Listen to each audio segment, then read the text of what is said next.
Welcome back to the channel, or welcome to the channel if it's your first time here. My name is Troy, and on this channel, I document our journey to early retirement through dividend investing. In today's video, I'm walking you through our May investing update, including how much we invested, what we bought, the dividends we received, and how much we earned in passive income over time. Let's jump in. Let's kick things off with the cash deployed tracker for May. Our goal is to invest a little bit of cash every market day, and May kept that rhythm going strong. In total, we deployed $3,215.01 across 21 market days, staying consistent with our daily investing habit. This helps us avoid second guessing and stick with the long-term plan. Zooming out a bit, here's where we stand so far in 2025. $16,945.10 invested year to date. That's about $3,389.02 per month, and on pace for $40,668.24 by year end. On the right, you'll see that we've invested on 101 out of 102 investable days so far, which puts our consistency at 99%. We'll take that all day. With all that daily investing, let's take a look at how it's impacting our total portfolio value. This chart shows how the wife and I's combined portfolio has moved so far this year. We started 2025 back in January with $341,885.84. Saw a bit of a dip in April down to $322,603.09, but we bounced back strong to close out May at $347,628.92 across all of our investing accounts. Slowly but surely, we're building something real, and it's all thanks to staying consistent, trusting the process, and investing almost every day the market is open, no matter what the headlines say. Now, while the portfolio value can move up and down with the market, dividend income tells a different story, especially when companies decide to reward shareholders with raises. Let's take a look at any dividend increases we received this month. We only had one raise in May, but looking a little deeper, you'll see it was a solid one. Apple bumped their quarterly dividend from 25 cents to 26 cents per share. With our 69.511 shares, that 1 cent boost means we'll now earn about 70 cents more each quarter, or just under $2.80 more per year without buying a single additional share. And that's just the dividend. Apple also announced a massive $100 billion buyback, which makes every share we own a little bit more valuable. These are the quiet little wins that stack up over time, and they're exactly what keeps our income snowball rolling. And speaking of growing our future income, let's take a look at where we put our money to work in May and which holdings we added to during the month. This pivot table breaks down all the buys across the month, showing each ticker, how many shares we added, how much was spent, the average price per share, and most importantly, how much forward dividend income those buys added to the portfolio. In total, we added 26.5495 shares across all holdings, spending $3,215.01 in the process, which, as you saw earlier, lines up exactly with our cash deployed tracker. Those buys added $34.31 in new forward dividend income, and every dollar of that pushes our passive income higher and gets us one step closer to our long-term goals. Remember, we're not chasing hype stocks or trying to time the market here. These are steady, dividend-paying businesses that we're building positions in. One day, one share, $1 at a time. So now that we know where the money went and how much forward income those buys added, let's zoom out and look at the big picture. All those daily investments and dividend reinvestments through May have pushed our projected annual dividend income, or PADI, to a new level. Let's take a look at where things stand as at the end of May. This chart tracks our PADI projections, showing how much we are set to earn annually, monthly, and daily just from dividends. Back in January, we were projected to earn $2,673.57 a year. That grew to $2,905.49 by April, and now we're sitting at $2,942.93 to close out May, or $245.24 a month, and $8.06 a day in passive income. Now, while we love dividend income, our current focus is actually market outperformance. Most of our holdings have lower yields, but high growth and strong dividend histories. The plan is to grow the portfolio aggressively now, and if needed, shift into higher yielding positions around the age of 50 to support that early retirement. But if we can hit our income goals with these current holdings, even better. So now that we covered how much income we expect to receive going forward, let's shift gears and talk about the real money that actually hit our accounts in May, the dividends that showed up, whether the market was up, down, or sideways. We had 10 total payments across all accounts this month. A few landed in the ACI account. If you want the full breakdown on those, I'll link the video above my head where I dive deeper into that portfolio.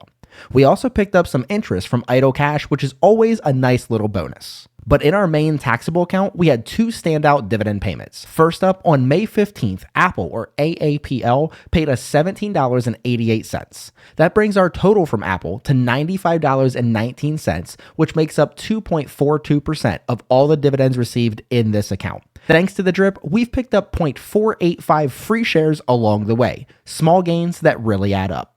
Next, on May 16th, Costco, or COST, paid us $23.46. That pushes our total from Costco to $189.30, or 4.81% of the total income in this account. Drip has added 0.253 shares to that position, quietly growing our future income stream. One payment at a time. This is exactly how the snowball keeps rolling. Now, those individual payments are great to look at, but let's zoom out for the bigger picture. This next chart tracks our total dividend income year to date across all accounts and shows how this May compares to last May so we can see the real growth in action. Let's see how much progress we've made. We brought in a total of $103.05 in dividend income this month. That's down from $215.27 in May of 2024, a 52.1% decrease year over year. But honestly, that's not a surprise given the portfolio reconstruction we completed at the end of last year. Like I mentioned in prior videos, 2024 set a high bar for passive income,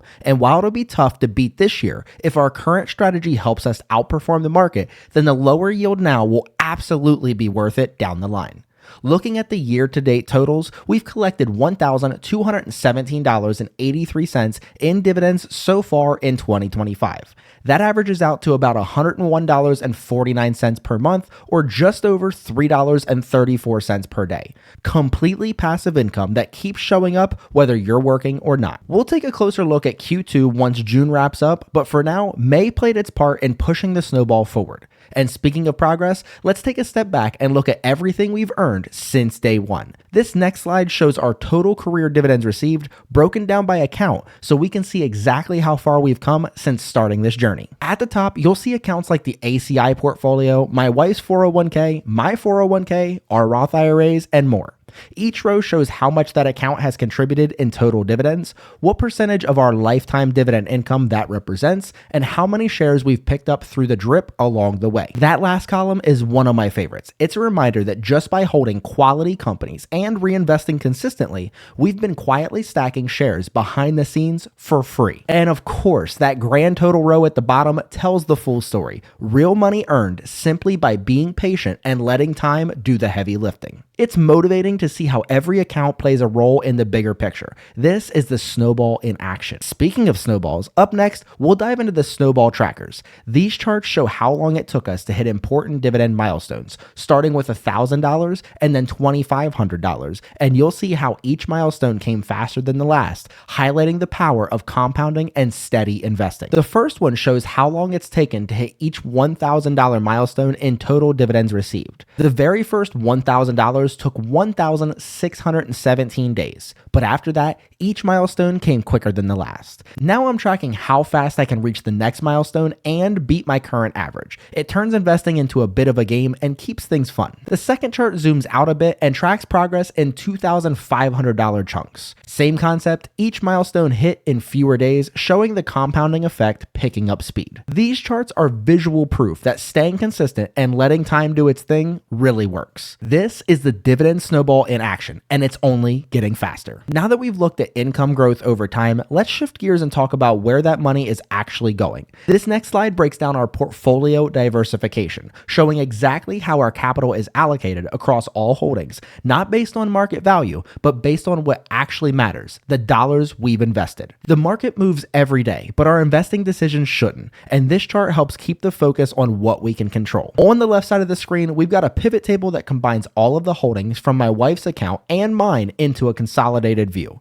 Instead of breaking everything down by fund name or ticker, I've grouped similar holdings together. For example, any account holding an S&P 500 fund is simply grouped as S&P 500. Same goes for SCHD, mid-cap ETFs, and so on. This gives us a clean, high-level view of where our money is actually invested. Each row shows the name of the holding or group, the total amount we've invested, and what percentage that represents of our entire portfolio. Then at the bottom, you'll see the grand total invested, and that is the number I personally focus on when thinking about diversification, not the market value. And that leads me to the pie chart on the right, which is just a different way of looking at that same percent of total column. Some people are visual learners, and seeing portfolio allocation in pie format really helps them make sense of it all. As it stands right now, we've got roughly 35% allocated to the S&P 500 or funds tracking it, 15% in mid-cap ETFs, 8% in SCHD, 7% in leveraged growth plays like UPRO and TQQQ, 6% in high conviction dividend growers like Apple, Costco, Microsoft, and Visa,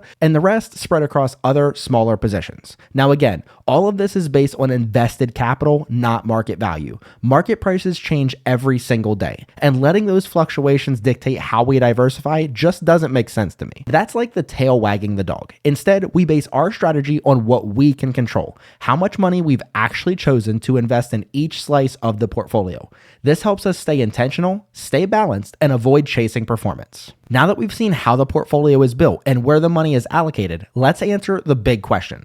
How is all of this actually performing? This next section compares the results of our combined portfolios against the major indexes, both over the short and longer term, to see if our strategy is really holding its own. Let's take a look. What you're looking at here are the money-weighted returns across all of our active accounts, including the Retire Early portfolio, the ACI portfolio, both of our Roth IRAs, the HSA, and my wife's 401k, which I added manually. My 401k isn't shown here because, well, Merrill Lynch doesn't make that data easy to pull, so we're rolling with what we got. Each row shows how these accounts have performed over several timeframes, from the past 1 month, 3 months, and year to date, all the way up to the lifetime performance since each account was opened. Most of the accounts have at least 3 years of data, and my wife's 401k goes back even further with 5+ years of history. Right below that, we've included the benchmarks, the S&P 500, the Dow Jones, and the NASDAQ, so we can see exactly how our portfolios stack up against the broader market. Looking at the first column, we can see that our Retire Early portfolio returned 3.19% year to date,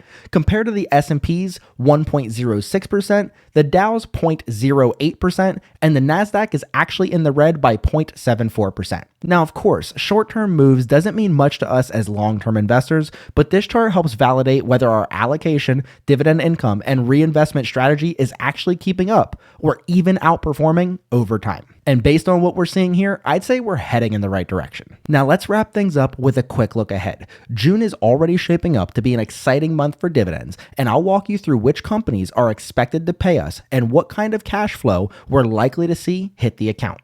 Let's check it out. We've got 11 dividend checks already lined up to hit our accounts in the next month, and that's not even counting the interest payments. Every one of these payouts is another reminder that the system works. Consistent investing, dividend-paying companies, and time are all doing their job. And next month's update won't just cover June. We'll also be closing out Q2 and taking a full look at the first half of the year. So be sure to come back at the start of July when we break down everything: monthly progress, quarterly results, and all of the numbers behind our growing dividend income. May was a big month for us, and I loved seeing our progress this month. Now I want to hear from you. How much passive income did you collect in May? Drop a comment and let me know. And if you haven't seen it yet, check out the latest Anyone Can Invest video linked right here to see how I'm building a dividend portfolio from the ground up. But until next time, see you.